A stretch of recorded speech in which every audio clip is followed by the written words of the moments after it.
喺盤古初開嘅時代，物理學家伽利略指出，唔同人講聖誕快樂並唔正確，但係冇人理解佢嘅學說。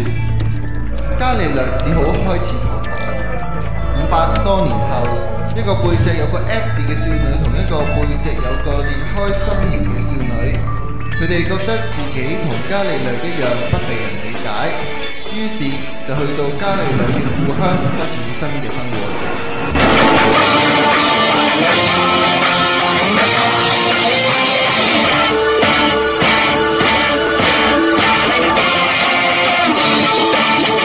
導遊書度話12月唔開派喺機場度㗎。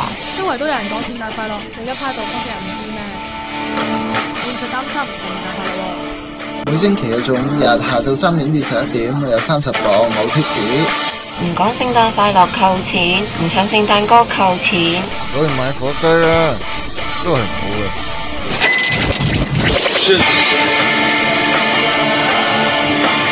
聖誕快樂！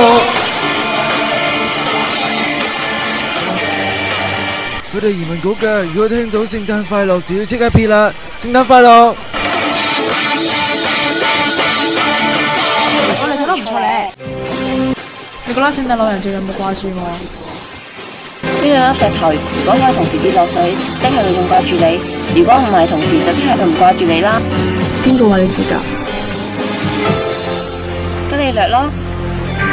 你都係返去好好地慶祝聖誕，承錯唔重新開始過啦。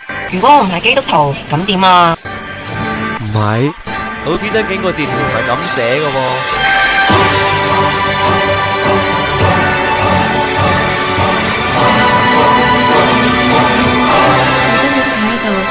其實都可以，如果石頭同時跌落水，即係話你要返泰國慶祝㗎啦！1、2、3。